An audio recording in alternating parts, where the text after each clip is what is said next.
Hi, friends. Welcome to the Pain-Free Birth Podcast. I'm your host, Karen Welton, a certified doula, childbirth educator, and mother of three. In this space, we'll hear positive, supernatural, and yes, even pain-free birth stories from women just like you.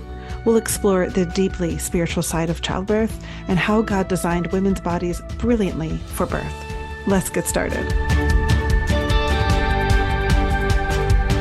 Welcome back, mamas. Today, I am so excited to interview Amanda Johnson, who is the mom of four. She lives in Monterey, California, and she had a twin home birth with her last pregnancy. So welcome to the show, Amanda. Thank you so much. I'm so excited to just share and, just empower other moms who are expecting twins that they can absolutely have their babies at home.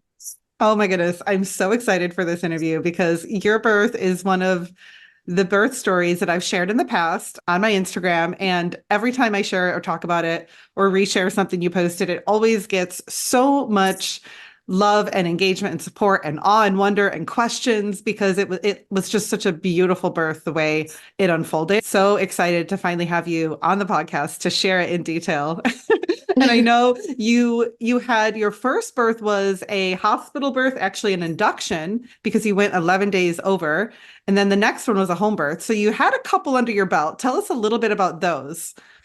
Yeah. So my first baby, my husband and I, we got pregnant our last semester of college. And so I was like, I have none of my friends were having children. I had no idea what I was doing. And I just thought, you give birth in the hospital. That's what you do, right? Like that's where you give birth. I had no women around me that had a home birth. I just did not know what to do. And so I was like, well, I'm just going to go to the hospital then, I guess. I had a very normal experience, prenatal experience. I did the glucola drink, which felt very unnatural to me. And, we moved when I was 34 weeks pregnant to a different state. And so I just went to the hospital when I moved. Right. And so when I checked in there, the nurse was asking me about my, am I going to get my DTaP shot and all these things? And I'm like, no, because at that point I already looked into vaccines and I was like, this is not for my family. We're not going to do this. And so she kept asking me like, okay, well, when are you going to get this? And I'm like, I'm sorry, is there a law that I have to get this? And she's like, well, absolutely not. I was like, okay, so we're moving on. So anyway, that was kind of like a red flag for me. I'm like, okay, but I had a very normal pregnancy and my mom also went 10 plus days over her due date with all four of her children. And so, they were in town and I just kind of felt the pressure, not from her, but from, the hospital. Okay. Like, you're 11 days over your due date. It's time. Once I hit my due date, they actually were like, okay, so induction in a few days. And I'm like, nope, I'm not, you can schedule me, but I'm not going to show up. And I think that's really I love that phrase right there. You can schedule me, but I may or may not show up. You ladies write that down because that is gold. That is gold. Well, I feel like women forget they're in charge. Yes. Like it's your birth. It's your child. It's like the nurses, 100%. The doctors, the people that are scheduling you for induction or your C-section, they're not dealing with the aftermath of really difficult breastfeeding or really difficult recovery. And so you just have to be like, you are your own advocate. We all say this all the time, right? You're your own advocate in birth and for your child. You're the best advocate for yourself and your child. And so just trust your instinct and trust your gut. And if it feels off, then they can do whatever they want to do, but you don't have to show up to it. So I feel like I don't know. I love that even as a first time mom, you had enough gumption in you to be like, oh, thank you. Yeah. Like that says a lot. That's really cool. Yes, I will tell you, I watched The Business of Being Born, and that really opened my eyes. That was one of the few things I watched Vaxxed before it like really blew up, right? This was before 2020. And I watched The Business of Being Born and I was like, okay, I know what I'm going up against. I know the beast I'm going up against, right? Yes. And I'm going to push my induction out as far as I can. And in hindsight, I still wouldn't have showed up to my 11-day induction. And it was at night. So they induced me at 11 p.m. when I had not slept at all, right? Like you want to be rested. It's going to be, crazy. Yeah. And so looking back, I'm like, man, I would have just like went in the next morning or maybe not at all. But anyway, you learned so much after that first one, even if you're already informed. Yes, no, totally. And so I go in at 11, it was like 11:30 at night, Halloween. And like, just all these people start swarming me and they're putting the IV in and they're talking to me and they're putting the monitor on. And I just start crying because I'm like, this is not how I envisioned my birth to go. Yeah. And I just got so overwhelmed. And it was like, you're all hooked up to the machines and all the things, right? And so they asked me, do you want side attack or do you want the Foley bulb? Like, what do you want to? And I'm like, I want to go as natural as I can. So obviously now I know what side attack is. And for your audience who doesn't know, it's like an abortion pill, basically. And so I opted for the Foley bulb and they put it in, and it was the most uncomfortable thing of my entire life. And, Yeah. I was having to like ring the monitor every time I had to go to the bathroom, which was literally every 30 minutes when you have that Foley bulb in, right? Because you're getting the push from the baby and then the push from the bulb. And so your bladder is like being squeezed at all time. Yeah, it's a lot of And pressure. And I just want to so clarify much. for people too on the side attack. It is the same drug they use for abortions, but it doesn't cause an abortion if it's a full-term baby. What it does is it causes your cervix to efface and dilate. So before they can give you Pitocin, if you're not dilated yet, they have to efface your cervix. And so that's what the Cytotec does. That's also the same drug they use for abortions to terminate a pregnancy. If you're going to dilate your cervix, the baby's labor will start. So it's not like it caused the abortion, but it is the same drug they use in abortions as in induction. But I just wanted to clarify that in case people were like, oh my gosh, I don't want to abort my baby. No, that's not what'll happen if you're ready to give birth in full term.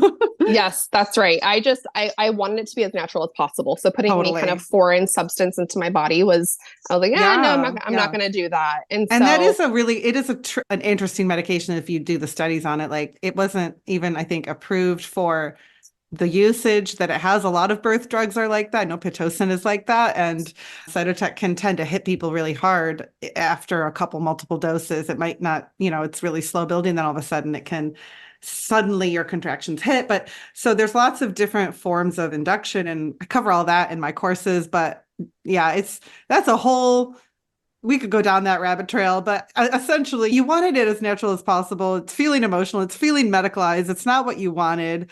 What happened? Like, what did you take away from all that? I mean, I got the Foley bulb out like 7 or 8 hours later, had a little bit of break. And thankfully the midwife that was on and then the nurse, they were listening to me. And if I was like, no, I don't want to do this, or, I'm just going to be unplugged or whatever, they were very accommodating. But I was just like, what am I doing? What is happening here? Like what? Because when the Foley bulb came out, I wasn't having contraction. I wasn't like, I was 4 centimeters, right? That's the goal. But no, it wasn't really clear that labor was going to happen. And so anyway, we started Pitocin a few hours later after I got a break. Obviously, I was up all night. I had not slept. And we started Pitocin a few hours later. And I just told the nurse, I was like, don't increase it without asking me, because that's, like you said, the kind of like side attack. The Pitocin can hit really hot and heavy.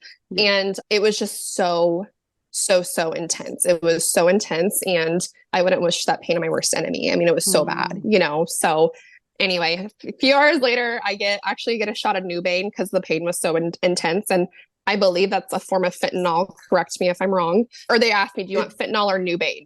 Yeah. Nubane is a narcotic, I believe, and it has like a 2-hour half-life. And it kind of makes you like loopy and numb, and you don't feel all the pain. You're kind of groggy, kind of like drunk, or, so to speak. And, compared to an epidural, which is like you're fully numb from the waist down. So it's just another form of pain relief. And sometimes it's the first line of defense, or women will try the Nubane before going fully over to epidural, which has more impacts your birth more because you're fully, like, in most cases, not mobile. Whereas with Nubane, you can still move around. But some women don't like it because the effect is different. It's a narcotic. I felt so tired. I was like, I need a little bit of relief. I was so tired. And so, but I didn't want an epidural. The thought of even like when I went to a birth class, I saw, they showed like a graphic of the epidural and like an animation, and I got sick because I'm just seeing that. I hate needles. I hate needles, and just seeing that and thinking about that, I'm like, what? Like I can't feel my baby coming out. I can't, like, there's no, just that's disconnected right between the mother and the baby. And so I was like not getting an epidural. And so I got the Nubane, and I did feel very groggy, loopy. I feel like I passed out a little bit, like consciousness for a few hours. It can help if you're really tired and you need to take a nap or take the edge off. It can be useful for that. Yes. And then it kind of wore off. Right. Yeah. And then I was like, okay, I need to get up. I moved to a room that had a shower. I told the nurses, I want to get out. I want to go to a different room that has a shower. And they're like, absolutely. And so I went in the shower, and the nurse was coaching me. She's like, okay, your baby, she was like telling me, your baby's going to drop. You're going to grab your baby. You're going to bring your baby up to your chest. And I was just like, okay, like I was repeating everything back to her she was telling me. And so I was still so in it. And then I was like, oh, it was really good, but then I don't know. At some point, I went back to the bed because I didn't deliver in the shower, but the water felt so good on my body, on my back, right? And I think that's nature's epidural, right? The water is nature's epidural, which is why 100%. Yeah. so many women love it. Go back to my bed, and I'm on my back, and it was not. It was difficult. Obviously, I'm working against gravity. I'm working against my body. I'm working against my baby. And, I didn't push for very long, but it was extremely, extremely painful. And I didn't Mm. tear, which was great. They had like hot compresses on, and it wasn't a horrible hospital experience. But again, it was really the postpartum, the like aftercare that Yeah. I was like, it was the starting, and then it was the labor wasn't great, obviously. But it was also the ending to where, we moved, and then I had people coming in and they're checking my temperature, my baby's temperature, and they want to do the PKU test, and they want to do the hearing test. They want me to write down how long I'm breastfeeding on each side. And I'm like, I just gave birth. Like, leave me alone, give me some food, and don't come in my room. Let me sleep. Let me sleep. I've Yeah. not slept. I was negative for GBS. What is it? Group B strep or whatever. Yeah. It was negative. Didn't tear. I had a daughter. Even if I had a son, I was not going to circumcise. And so it was a very great, labor and delivery. And I was like, I want to get out of here. And they're like, oh, you have to stay for 48 hours. I'm like, says who? Get me the heck out of this hospital. Let me go to my bed. So that was really the first, I was like, okay, I don't want it to be like that ever again, which is why I opted for a home birth for my second child. Nice. And how was that experience? What was that like for you? It was everything I envisioned. So I found Mm. at the time, so I had my daughter in Virginia. We're a military family. We move a lot. And so we were moving to Southern California, and I found Lindsay Mealis through one of my friends, Shauna Cernovich. And this was She's before COVID. amazing. I love I know. Lindsay. She's so good. You guys. She is like everything. She's I amazing. feel like half the birth videos I share on social media are from her somehow. Yes. I'm like, how are you at all the incredible births? Yours know, being one of them. Yes, right. So I found Lindsay, connected with her immediately. It was January 2020. I had just moved to Southern California, and it was before COVID. Wow, So, good timing. You moved great right timing. to California right before COVID. Yes. And I found a good, because COVID happened and people wanted to home birth, right? Like we saw a surge in home birth, and We did. she's getting booked up. And so I'm like, thank goodness I have my spot. I got my midwife. I'm going to be home. And it was amazing. It was everything that I envisioned, right? Like going into labor naturally, putting my daughter down for bed, and then my labor starts picking up at 7:30 at night, and then I deliver 7:30 in the morning. So it was a very and I just remember I was like, okay, I know I'm in labor because I'm having contractions every 4 minutes, every 3 to 4 minutes, but I wasn't crying or even like, I can't do this, or, not until I was actually pushing, right? That's how we all feel when we're pushing. We're like, we can't do this anymore. But the actual labor, right? I was like, this is what natural labor feels like. Yeah. And so it was just it must have been so different than what you experienced in the hospital with all the Foley bulb and the Pitocin and all the hookups. Yes. I told Lindsay, because she came over around midnight, and I was like, I feel bad because I thought I was going to give birth sooner, but it's just it was just so natural. It was just so natural. She's like, no, you're fine. Just go sit on the toilet, reverse cowgirl it, and your baby's going to come down. And, but it was so slow and anticlimactic in the best way. It was nothing really, it was just such a good progression. Right. And then, I go to push, and I'm pushing, and the baby comes out, and I don't tear again. And it was just, I was like, that's how it's supposed to be. That this is how it is supposed to be. So that was a huge, not the craziest redemption birth, but it was this is what I envisioned, and this is what I knew birth could be like, and the care could be like, right? And, Lindsay came to my house a few days later to check on me, and I'm like, this is what it's all about, just coming and supporting the mom and supporting her decisions. And something I love about Lindsay's care specifically is that it's very individual. It's very, very individual. As it should be. Because you are an individual body in person. Yes, exactly. Yeah. And so it was, she was awesome. She was supportive. She listened. She didn't never question me. I would ask her a question. She would be like, well, what do you think? And I'm like, no one's ever asked me what I thought when it came to my care. Yeah. So, and that's such a shocking thing for a lot of women who've never experienced midwifery care, or who've only given birth in hospitals with OBs. When they experience a midwifery appointment with a midwife who actually practices the midwifery model of care, not all of them do. But they're like, well, oh, I I feel so taken care of. I feel this is so different. Like it's hard to communicate without actually experiencing it. But once they make that switch, it's like night and day. There's no comparison. Yeah, it's like you're building a relationship. Like this person cares Yeah. deeply about you. They want to come see your home. They want to know your kids. They want to know your family. They just want to know everything so they can understand you better, your baby, your family. Like it's just incredible. It's like a little village, right? Whereas, the hospitals are really like churn and burn. They only have so many hours in a day. They got to make sure Yep. they're given their epidurals. They got to make sure their anesthesiologists are paid. And so, it's very like, it's like, It's almost like it's not a medical event. It's a natural process. yes, exactly. And that was the biggest thing. I was just like, wow, like this can be really beautiful actually. Yeah. And this is how it's supposed to be. And Yeah. anyway, from that point, so I gave birth in June 2020. So literally like the height of COVID, everything shutting down, mask, all the whole nine. And here I was in my home with my, family and with my midwife, and she's not yelling at me to put a mask on. And because a lot of people were getting separated from birth, right? Like their husband couldn't come with them, Yeah. their doula, their whatever. And I had just It was was a like, wow, crazy time for sure. yeah, Yeah. it was nuts. So I was so grateful. I was so thankful that I was able to have that experience, Uh, during that so time. when you got pregnant with your third, you're obviously like, okay, I'll do that again. Like book the midwife, have the home birth, like no regrets. Yes, And then 100%. when did you find out you were having twins? So I found out when I was 32 weeks pregnant. Oh, that's so late. So you didn't have ultrasounds before that. No, I did not. And, again, that was something that didn't feel aligned with me. I had done a Yeah. little bit more research and, I encourage everybody. I'm like, do your own, look into your own stuff. And so with my second baby with Lindsay, I had a, ultrasound, I think at 20 weeks. And it didn't feel right to me. And I think that's something that women really have to tap into in birth and their pregnancy and their care. It's like, Yeah. your provider can say one thing, but like, how do you feel about it? And so I just told Yeah. Lindsay, I'm like, I'm not going to do the ultrasound. And she's like, oh, absolutely. Absolutely. No worries. I was a repeat client, third time mom.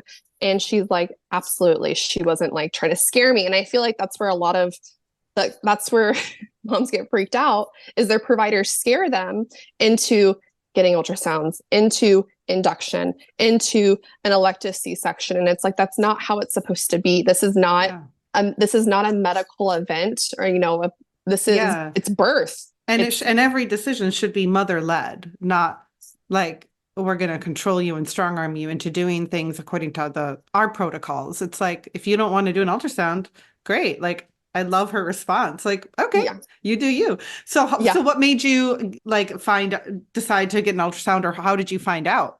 Yeah. So I will say from the beginning, I kind of questioned it. I'm like, am I having twins? My first trimester, I was vomiting, very abnormal for me. I usually just, I'm lethargic, tired. I was vomiting. I couldn't keep anything down. And I was just could barely keep my eyes open. I had two toddlers right under 2. And I'm like, man, this is really, I don't remember it being this hard. And so there was that red flag. And then there was another one where, my pelvic floor felt so heavy. But again, I just chalked it up to, this is my third pregnancy in less than 3 years. My body's going to let, kind of be like, slow down, close girl. Together. Wow. Yes. Yep. My first 2 are 20 months apart. And then my second and my twins are 23 months apart. So, I did have back-to-back pregnancies. And so I just kind of wrote it off. I'm like, twins aren't in my family. Like, this is crazy. What are the odds? And so at 32 weeks, I went for my checkup with my midwife, and I just come in with my big old belly. And I'm like, Lindsay, I feel like I can give birth any day. She's like, okay, I'll just like hop on the table, let me measure you. And she pulls out her tape measure and measures my fundus. And she's like, you're measuring like you're 38 weeks pregnant. And I'm like, that makes sense. That makes total sense, because I feel full term. I feel everything. I felt it. I felt it. Right. And so she takes out her little ultrasound on her phone, and she's like, do you want me to check for twins? I was like, please. She can only see one baby, but as the babies get bigger, yes, with the Doppler. Yeah. But as the babies get bigger, it's harder to see, like, especially if there's twins and you're not an ultrasound tech. And so she's like, I can only see one baby. And so we call baby B our ninja baby, ninja. Hiding in there. Yes. And she was actually the bigger twin, which is funny. But anyway, I go that night to get an ultrasound, and immediately the tech is like, well, you're measuring big because there's 2 babies in there. And I was like, how did you feel when she told you have twins? So I was relieved. Honestly, I was honestly relieved because I thought, oh my goodness, my intuition failed me. Like, I just there was something wrong. I have a lot of fluid. There's, Yeah. all You're of these like, things. oh, And everything makes sense now. yes. So yes, it was confirmation. Like, okay, everything makes total sense. There's two children in there, and Did you I have did a this. freak out moment or were you like, all right, this is all checks out? I was like, I gotta hire an OB now, I guess, because I'm still having these babies at home, right? So in Oh my some gosh, that's states, crazy. So yeah, in California, legally you mhm. can't deliver twins, or I should say a midwife is not legally allowed to deliver twins at home. You need an obstetrician. So they have some strict laws in your state. So were you just like, okay, I guess I got to find an OB, or did you consider going back to the hospital? We weighed our options for sure because Lindsay was $8,000, which she was worth every single penny. But then to hire an OB as well on top of that, it was going to be an extra 10 grand at least. And so my husband and I were like, okay, can we make this work? What would it look like in a hospital? And I just told him, I said, like, I feel like men are very like money minded, and they're just like, they hear $18,000 and they're like, that's a car, right? But I was like, look, like it might be, free in the hospital and covered by insurance in the hospital, but I'm going to pay for it via trauma, via stress, and having to explain myself to people. No, this is why I'm doing this. This is why I'm going to, I can carry my babies. I don't have to do ultrasounds. And, I wanted to breastfeed. So I breastfed my first two babies, and that was something that was so huge for me. And so I'm like, I'm not adding anything to the equation that's going to potentially hurt my chances of nursing my babies. And right. And obviously, if I get an epidural, if I get a C-section, like it's very clear there's a million studies out there about how that can impact breastfeeding. And so, my husband was like, all right, babe, like he just got behind me fully. And even though he Wow. was really shocked, he was like, oh my goodness, can't believe we're having twins. That must have Good thing. been like some hard conversations and just even for yourself, like facing that kind of investment. First of all, like most women or parents would balk at like, oh my gosh, I can't spend that much money. Even if you can afford it, it is home birth is in many cases for many people a big investment. And It is. And yeah. I didn't tell you this before. I just remembered it. But here's the thing, God is so good because several weeks after we had the twins, there was someone from our church who came by. And I didn't really know her that well. I knew her, like, I knew her kids and saw her at church and stuff. And she messages me at like a Wednesday night at 6:30. I'm like, twins are cranky, toddlers are cranky, everyone's trying to go to bed, right? We're on a military base. And so we have to go down to the gate to get her. And she's like, I need to bring something by for the twins. And I was like, oh my goodness, this girl's coming by at the worst time. She comes to my home. And I just thought my husband's gonna grab something from her, he'll come back up, whatever. No, she comes to my home and she's like, I need to give you this. God told me to do this. So I need to do this for you. I said, okay. And so she hands me a card and I open it. It's a check for $10,000. What? She had no idea that I had my twins at home. She had no idea that I had to hire an OB. I said, Jenna, did you know I had the twins at home? And did you know that it cost $10,000 to hire this OB? She's like, I had no idea. God told me to do it. He probably told a lot of other people to do it, but he knew I would listen. And so I was obedient and I did it. Wow. And Oh so my that was, gosh, I'm like crying. That's amazing. it's, yeah. And like God doesn't always provide in that way tangibly, but I was just, like I said, when I found out I was having twins, I knew that it was going to be okay. I knew that financially we were going to be taken care of. I knew that I was going to have a beautiful birth. I knew. I couldn't explain why I knew, but I knew. And so after we got that check from this amazing family that we hardly even knew, I was like, God, that was really when I started trusting God with my womb completely. I'm like, okay, God, like you bless me with however many children that you want to bless me with. And the Bible says, like, the fruit of the womb is a reward and children are a blessing. And so I was like, okay, God, I'm going to completely trust you to provide. And, with children, if we have more children, if we don't have more children. And so that was just like I kind of got ahead of myself, but like that was just such a powerful moment for I didn't know. me. Wow. I didn't I know I know. need tissues for this one. I know. I just, I'm just so glad my husband got behind me and was like, okay, Yeah. babe, like, He trusted you. He trusted your intuition, and you did too. Like you were like, Yes. no, I just know it's going to work out. Like that takes faith, that takes courage. And then for your husband to get behind you, even though he's probably scared as a provider, like, how are we going to afford this? Is this going to work out? Like, holy cow, I could buy a new, a car for this. Like you said, for that Literally. much. He's like, okay, Yes. goodbye, new car. Hello, Yeah. birth of twins. Yeah. So actually, thankfully, we got a minivan even before we found out it was twins. So, You're gonna need yeah. that minivan. I love the Yes. minivan. Fellow Yeah. minivan mom over here. I don't even have four. I have three, and I love it. Oh my gosh. Yes. We could go on about that. So amazing. It's so beautiful how God provides, how he led you. You trusted him. You just went with your intuition and was like, this is what I want. This is my desire.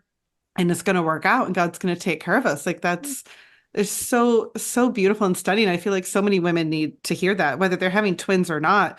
Maybe they're facing that decision of should we invest in a home birth and knowing it's going to cost money and maybe insurance doesn't cover it.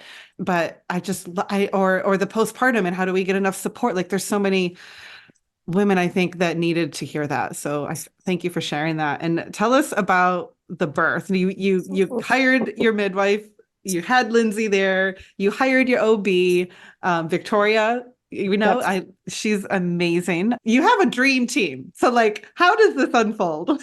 Yeah, so actually, this was the first birth that Dr. Victoria and Lindsay collaborated on because usually it's Dr. Stu. Everyone in the birth world is very familiar with Dr. Stu, but he was on sabbatical, and so I hired Dr. Victoria Flores, and this was the first time her and Lindsay were going to work on a birth together. So it was kind of crazy. It's like, okay, this is kind of like a riveting like thing happening. So many first, we're finding out we're having twins, and Dr. Victoria and Lindsay are working together, and we're navigating all of that, right? And yeah, it was awesome. It was How did amazing. your family and friends like react to you deciding to have a twin home birth? Because that is unusual. Yes. Even like in the natural birth space, like that's only really been happening or seeing it on social media like recently. It's not that's kind of a nerve-wracking thing, I imagine, for people who are unfamiliar with even the natural birth space. Yes. So my dad is an ER doctor and he's very medicalized. Oh, Yes. And yeah, wow. look, if I cut a finger off or something, I'm so glad that the doctor is there to like fix me.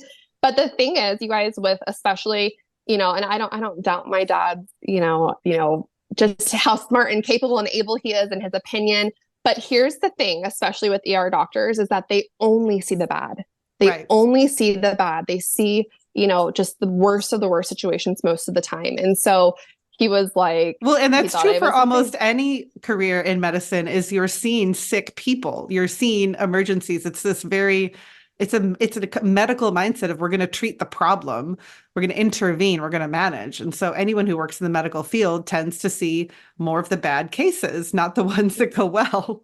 Yeah, it's definitely skewed for sure. So, he just told me, he's like, well, he mentioned something about, failure to progress is a big reason why, twins need to be born in the hospital. And I'm like, well, just let them come then. Let it progress as it wants to, because, I actually had, it was so crazy. There were actually two girls in my neighborhood who actually found out they were having twins too, and they had them in the hospital and they had them vaginally. And I feel like, Oh my gosh, there's we can something get in the into water. something in the water on Camp Pendleton. If you're in St. Honor Free One, be careful if you want twins. If you don't want twins, But no, and this is something kind of different, but it's just like, I feel like God was using me in my experience, in my birth and pregnancy and all the things to like speak life into these other women that were going to go through what I was going through and to encourage them.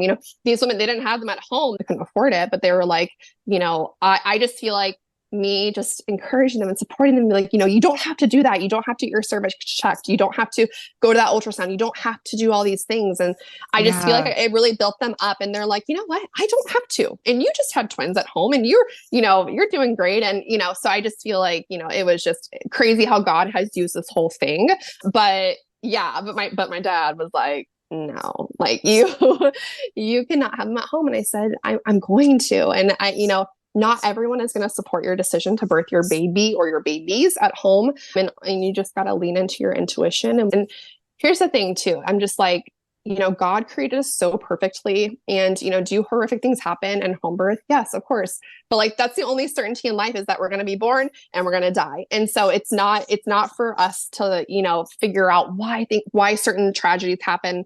But I just trusted God. I trusted God. I trusted my body. I trusted the babies that he gave me. And I just leaned into that deep knowing that I couldn't even explain, that I was going to have this beautiful birth and prove all these people wrong and show them that it can be done and it can be natural and it can be, the outcomes can be way better than anything that they're expecting, right? So my babies weren't in the NICU. They weren't, we've been nursing on demand. I'm still nursing them. They're almost 2, right? And so we've had these Wow. beautiful outcomes. I didn't tear again in this, that labor and delivery.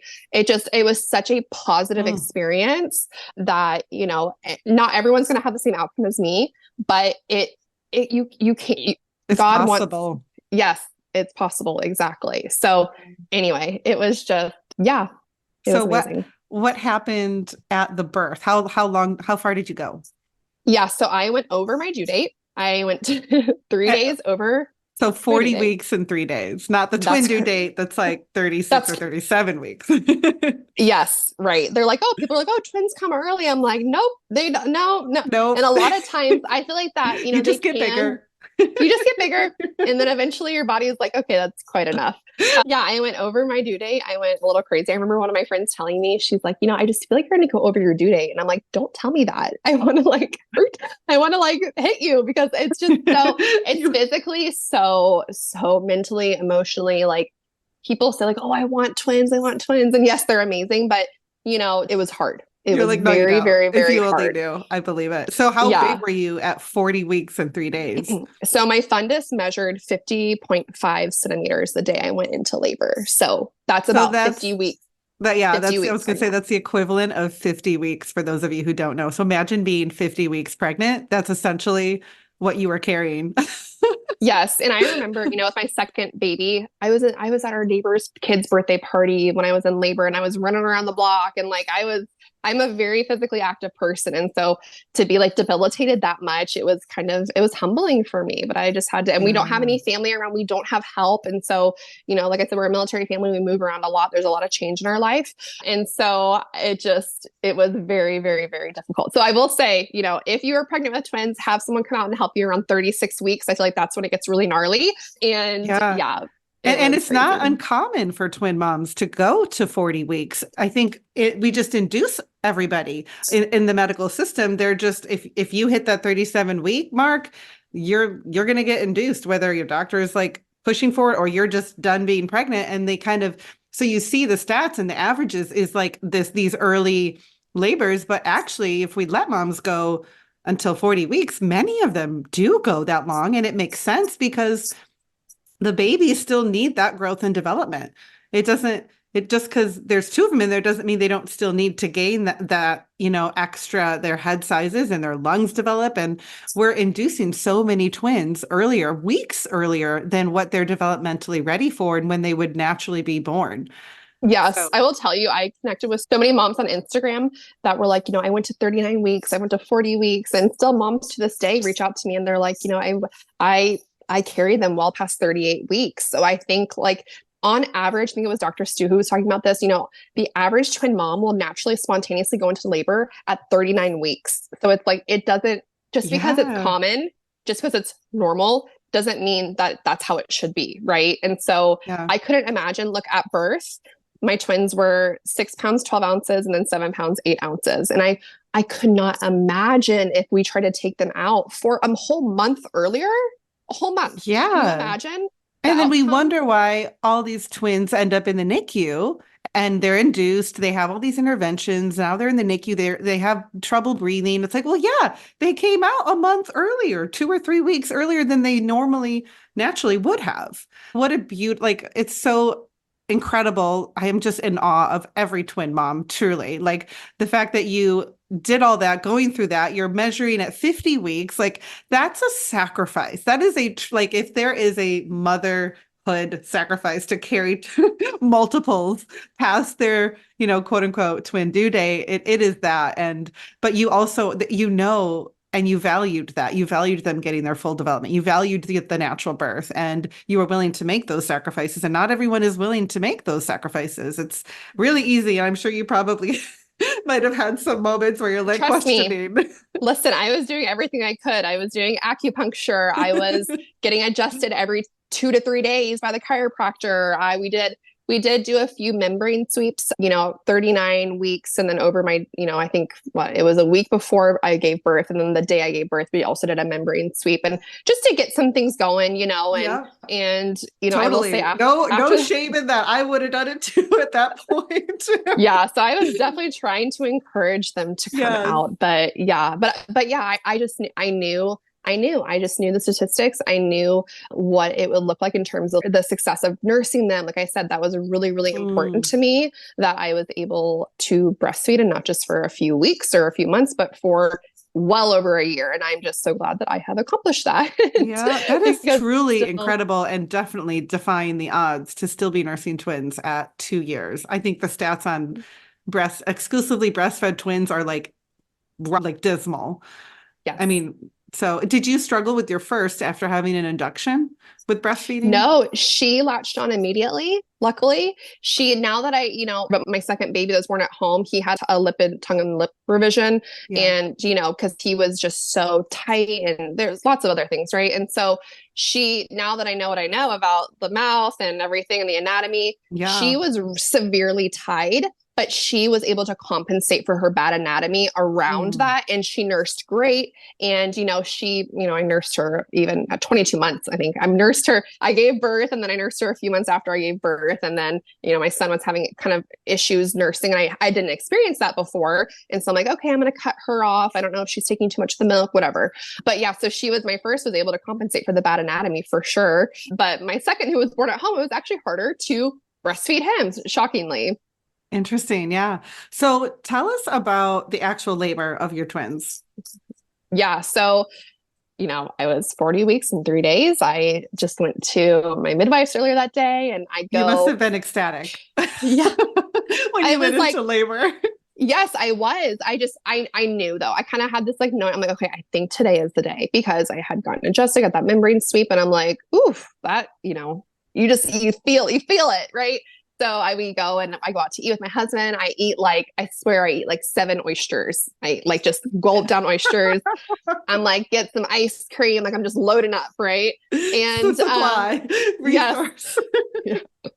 I'm like so depleted at this point. Right. I was taking beef organs throughout my pregnancy, and, I got to a point, even, my midwife, she tested my blood, and she's like, no, you're kind of low. Like you need to go get some real legitimate liver. And so, I was getting my liver, taking my beef liver shots, all the things. And I just was like, okay, I put my son to bed. Well, both my kids put them to bed, but my son was still not even 2. So I was laying with him and rocking him. And I almost kind of throw him on the bed, because I'm like, oh my goodness, something I got to get him. I got to get to the bathroom. Yes. And my husband, my mother-in-law was there, and she went out to the grocery store for something super late at night. My husband went down to the gate to let her back on base. And I'm like, this is happening and no one's home. And so I'm like, babe, I'm in labor, no. Get home. And it was, we're a quick drive from the gate, but still I was like, okay, something's happening. So, I was texting one of my really good friends, Jen Miller, who's really good friends with Lindsay, actually. They're like childhood friends. And Jen was 39 weeks pregnant at this point with her 5th. And, I drop on the floor and just pee all over my bathroom floor. And I'm like, I think I need to call Lindsay. I think she's like, yeah, no. You peed or your water broke? I think I peed. I think I was just having a contraction. I was so relaxed that I just peed. So you're like, okay, I think I need support now. Yeah. And so I call That's Jen, I call Lindsay. A sign something's going on. Yes. It was my body was trying to get rid of all the things, right? Anything in the way, because you have no more room in your body. Zero. I have maxed, and look, I'm tall, I'm 5'8", and my belly was still super huge, ginormous. Yeah. And so the birth team, call the birth team, they get there, they're setting everything up, and I'm just kind of on my head in my pillow on my bed on all 4s, and I'm just breathing through it. And it was really intense. And so my first home birth was a 12-hour labor. And I just keep thinking, I'm like, I cannot do this for 12 hours. This is I couldn't even talk. I I was Yeah, so like so they're focused. intense. And isn't that crazy how your brain goes there and like thinks, okay, wait, if this isn't this intense now, how I can't do it for 12 hours. Like that's Yes, because wild. I hadn't, I did not have Lindsay. I didn't ask her when she would sweep me, like, how dilated am I? What's my service look like? Because it doesn't matter. You could go from 0 to 10 in an hour or 5 minutes, right? And so I'm Yeah. like, well, even if my cervix is at 4 centimeters, I could sit there for a few Yeah, more for two weeks, weeks right? for 4 centimeters. Totally. So I never knew what was what it was looking like down there. So when labor Mm. started, I'm like, okay, this is, I don't know how dilated I am, but this is intense. And so the birth team gets there, they're literally just moving around me, they're setting everything up. And then by the time I feel like pushing, the pool is up and I hop in the pool and I'm on all fours and I'm just breathing. And, baby A comes out at 10:35. So 9 o'clock, I would say everyone got there, 9 p.m. at night, everyone got there. They set up really quick. I got in the pool probably 10:15, and then 20 minutes later, the first baby comes out. And When did your um, water break? right before, Right before right before, wow, before the first one came. yes. So it was like Amazing. water broke. I felt that relief and I was like, woo. And then a few more pushes and baby A was out. It was my boy. And I'm holding him and I'm like, oh man, pretty much immediately I was like, I need to push again. So Wow. my hand the baby to my husband and his cord stopped pulsating right away. So he comes out, the cord, we want to, Lindsay, it's kind of like her, I mean, it should be everybody's, but Lindsay wants to let the cord pulsate for as long as possible, right? And when it stops, we'll cut it. But he came out. I mean, look, the placentas were like, okay, we've been 40 weeks and 3 days. That's enough. We don't have anything left. And so it stopped. We cut it. We cut it pretty much right away. My husband's holding Coast, our boy, and then I go back on all fours. And at this point, my baby B is Breech, and we were prepared for a breech birth. My team was, and I push, water breaks, and there's a head. So Lindsay's like, at my perineum, and she's expecting to see like a little butt, little bum, and it's a head of hair. And she's like, okay, I guess this baby flipped. And so I also wonder, Karen, like how many people, even for singletons, how many people get induced or do C-sections because a baby is breech and then not Hmm. realizing, the baby can flip last second, Yeah. literally last second, Yeah. just what happened to me. Right. And so, Especially with twins, because after that first baby's out, there's a lot more room in there all of a sudden. And baby V's like, oh, I think I'll go this way. And it can often happen where they're head down and then they flip breech, which is why you need a breech trained provider if you have twins. 100% because chances are you don't know, like those babies can flip around in there. yeah, so crazy. So she flips really quick. She flies out of me practically about, I think, not even two pushes. And because I'm just like, get out of my body. Like, let's get out. I Were they need, I need really to, strong contractions? Like that's a short labor. so strong. They were so strong, but I was working with them, not against them. So like I just I feel like just envisioning. I never took any birth courses and I've heard amazing things about your birth course, but Thank you. I visualized, you're welcome. I just envisioned like the contraction pushing my baby and then kind of like releasing my baby down. And so I just, I would just close my eyes and every time I had a contraction, I was just trying to relax. And, contractions are like muscles, right? And so we want to tense up and be like, oh, pain. But it's like, no, no, no. Relax, and let that contraction do the work of pushing the baby down and out. And so it was, yeah. And so I just leaned into that. I'm like, okay, I'm trying to work with baby. I'm trying to work with my body and Yeah. just, yeah. So push as hard as I can, but also be mindful to not be tense and like, Yeah. be Yep. And operate in that. that's yeah, that takes a lot of focus and intention to do that, to not fight those surges. So that's amazing. I felt like after going over my due date, I was like, this is nothing. Like, let's get these babies out. Like whatever it takes. Like These that, like I babies was are coming out. prepared. Like that Yeah.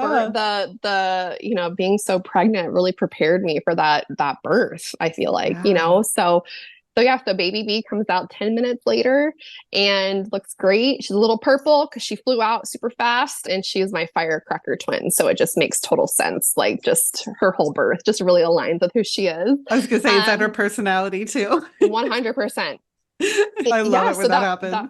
Me too. And Coast, my boy, he's just like he really didn't even cry. He just kind of like looked up at everybody and he was adorable. So Oh, cute. But yeah, so baby A 10:35, baby B 10:45, and I'm in my bed by 11 o'clock, just laying in bed with my babies. And it wow. was so uneventful, but like in the best way, like, hey, I gave birth. Now I'm in bed. You guys clean up the mess, get on out of here. And I'm just going to lay with my babies. It was so, so, so beautiful. And so I just really want to encourage women who are, expecting twins. It's not a death sentence. I feel like so many women just, they let the world and they let people on social media and they let their family or their friends kind of instill this fear into them. And it's just like, it really is so beautiful. And you're so blessed that God has trusted you to raise up not one baby, but two babies. And I want another set of twins. Okay. You heard it here first. I want another set of twins. Stop. Really? Oh my Yes. gosh. That And says I know the everything odds, right there. I know the odds are more likely, number one, as I get older. And then number two, after you have, and they're fraternal, they're die twins. So they were separate sacs, separate placentas. But yeah, it was Wow. amazing. It was beautiful. It was a dream. It was everything that I envisioned and more. Oh, that is so incredible. And I just love your affirmation for women to encourage them that, like, this is possible, that they can do this, that it doesn't have to be an emergency, it doesn't have to be this scary thing.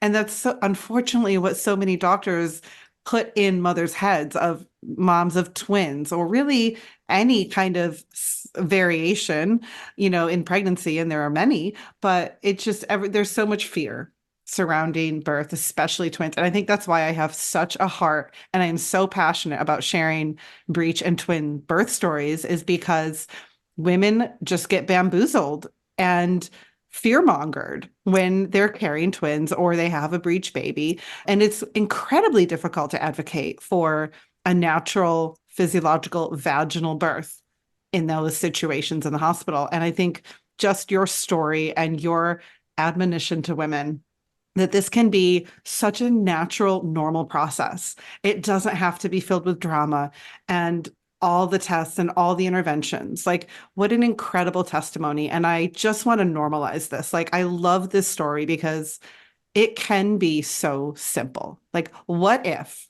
What if it could be that simple? And twin birth was just simply one baby is born and then the other flips around head down or butt first and is born right after.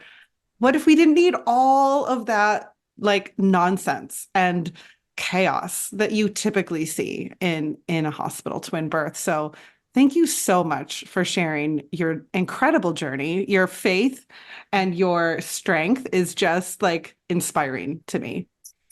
Yeah, thanks so much for having me. It was just amazing. It was amazing. I would relive that night over and over and over again. And yeah, I'm happy to share. I'm so happy to share and encourage. Oh my gosh. And if you have another set of twins, we will absolutely have you back on. You'll be teaching courses by then. Listen, God has been putting a lot of women around me who have multiple sets of twins. And so I'm like, okay, Lord, I hear you. I see you. I'm gonna be praying about that. But I don't, this is kind of just like family planning, but like my husband and I don't prevent pregnancy. And even with nursing the twins, I still haven't got my cycle back yet. So it's just like really trusting God. Like if you're feeling that pull, you're like, I want to have more children. I want to expand my family. And, I want God to bless my family. Like just lean into that, because by now, you guys, my twins are almost 2. I usually have a newborn right now, or I'm usually super pregnant, and I'm not. And I'm not. And I'm trusting God. And like I said, earlier on the episode about that woman coming to my home and giving our family that money, I'm just like, I trust you, God. I trust your timing. I trust your plans. And I don't want to block any blessings. So That is so beautiful. And what a word of faith for women who are trusting God in their pregnancy journey, in their infertility journey, in their family planning journey. Like, there's so much to be said for, like, God truly does bless our wombs. He blesses our families. He blesses the desire for children. And I just feel like, can you pray over our listeners right now for anyone who's believing God for twins or to get pregnant or is struggling with finances over birth and trying to decide home birth or hospital, like whatever that is? I feel like there's so many takeaways from this interview. I would just love if you could, like, pray over any yeah, listeners right now. yeah, absolutely. So Father God, I just lift up every single woman listening to this podcast right now. God, I pray that you put women in their circle, in their social media, wherever they are, God, use them, use them, and use the women around them to encourage them, support them, inspire them. And God, I just pray, away from anything that's from the devil, anything that's not from you, God, any fear, anything that's questioning your power, your authority, your goodness, God. The Bible says that you are a good God, and the plans that you have for us are for us to prosper and not to hurt us. And so, God, even if the timetable is not what we want, maybe we're praying for a baby, maybe we're praying for another pregnancy, but God, we relinquish our will and our ways to your will and your ways, God. We know you are a good God. We love you so much. And God, I just prayed like your blessing over every single woman listening to this podcast right now. Amen. Amen. Oh, thank you so much for coming on and sharing. And that is the perfect place to wrap it up. Thank you so much.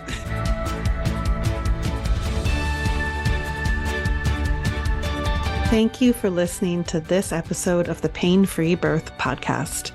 If you were encouraged, it would mean so much if you left us a 5-star review and shared this with your community. I'd love to connect with you on Instagram at Pain-Free Birth.